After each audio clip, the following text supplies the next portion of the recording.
don't even know why I just did that. Anyways, sorry, off topic. Not really. I'm rambling. I hope I didn't ramble too much.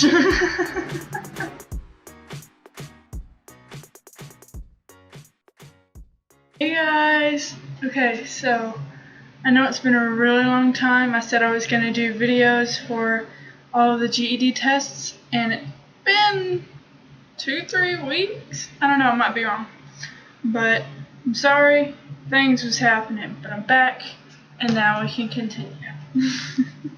This video, we're going to talk about social studies. I was infuriated after I took the real test for social studies because I failed it. And that's my thing. Social studies, history, I really like.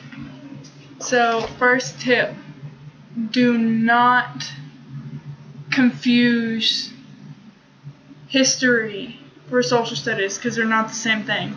I like history. I think history is very important. You need to know what happened in the past so you don't repeat yourself. But I was prepared for history. I knew all the history work that it had in the book. But then I took the actual test and it was all government. I don't even know why it's called social studies because it's nothing but government. Every last question is government related. So if you saw my last video, you saw this book. It was new. It was the newest one when I first received it. But Unit 2 is social studies. And I'm too close. You can't really see much of it. But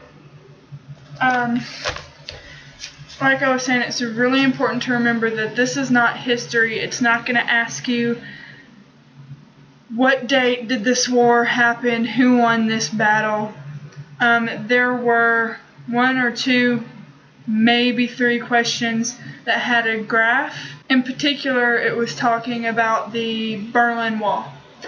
And it wanted you to explain how a plane got from point A to point B without being seen, and it showed you the enemy camps and stuff.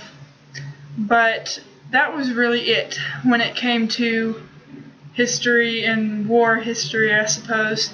The rest was solely government.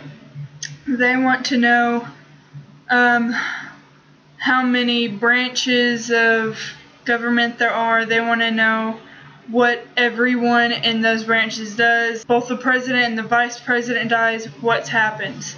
They want to know things about the cabinet. They want to know why these particular people were given their job. What happened that we had this law? What happens if this law gets vetoed? You know, they want to know nitty-gritty details.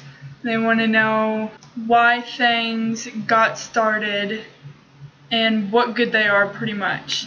And just like I said in the last video, you will have to write an essay, and I'm pretty sure on top of the essay you also have to do a written answer. It's been a while since I took this test also.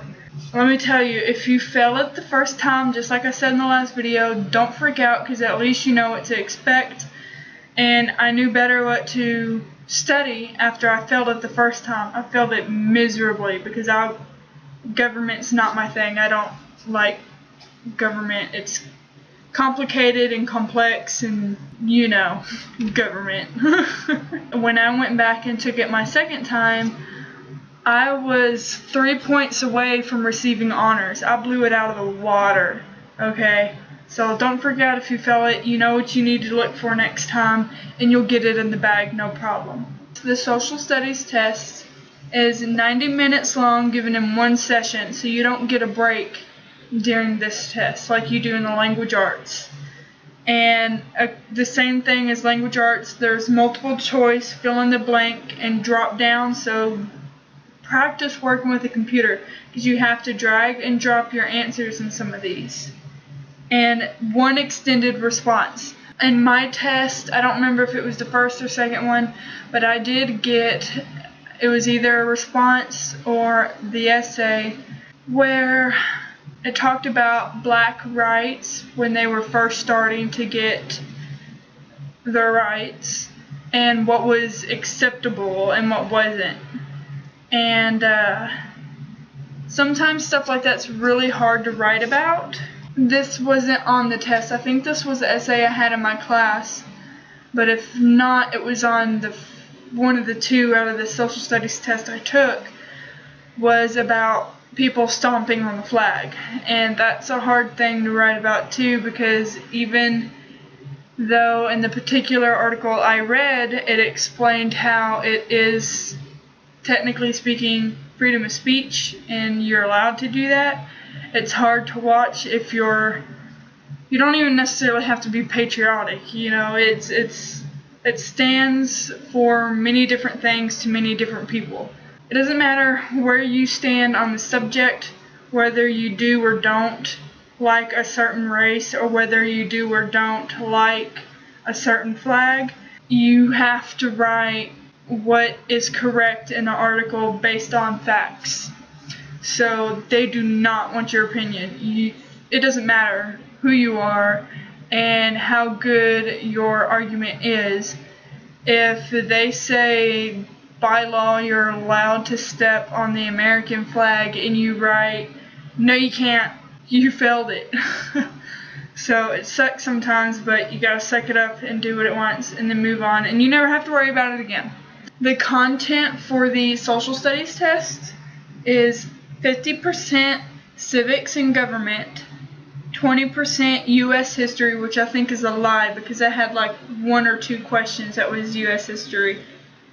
15% economics, that one was interesting. It had questions about importing and exporting through Canada and the kind of money that it brought. So that's something you should familiarize yourself with.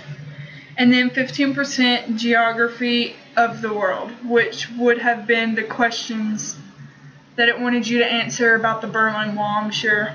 But all of these tests are randomized. So even though I don't think this is fair, your test might be harder than what my test was. Or it could be that you get a test that was easier than my test. So it's just the luck of the draw. I don't really think it's fair, but that's how it works. Same thing as the last video, you have to have your ID to get in and take your test. Something that's really useful for this test is you need to, just like with the language arts, be able to read through an article at a decent speed, because it is timed. It's only 90 minutes long. So you have to be able to either skim through and find what you need to find to answer the question properly, or you need to be able to read like lightning fast, because the entire test is going to be read an article this long or read an article that long. It will really make you or break you if you can't get the information you need out of those articles in good time. Something that is really useful, you do get, it's not like an actual dry erase board, it's like paper that's been laminated. I think it used to just be 1, but now it's 3, at least for the math test it's 3. You will get this dry erase paper, something, I don't even know why I just did that. Sorry, off topic. Not really. I'm rambling. You will get that dry erase board and a marker so that while you're reading you can jot down a piece of information if you think it will be important later. It could be really useful if you're someone that needs to, like with the drag and drop questions, if you need to see it in the order that you're going to put it in first. I mean, you could just drag and drop it where you want it to be and then really look at it and decide if you want to change it. But maybe you don't want to take the time to do that. I don't really know. I didn't use this little dry erase board on any of the tests except science and math, because both of those have math in it. But it is definitely something that can be really useful for anyone else. Another thing that's really important for the social studies test is being able to read graphs. I'm going to show you my book real quick. This is in the first lesson in social studies. It's United States history. There's a graph here. You need to be able to read these graphs. And a graph there.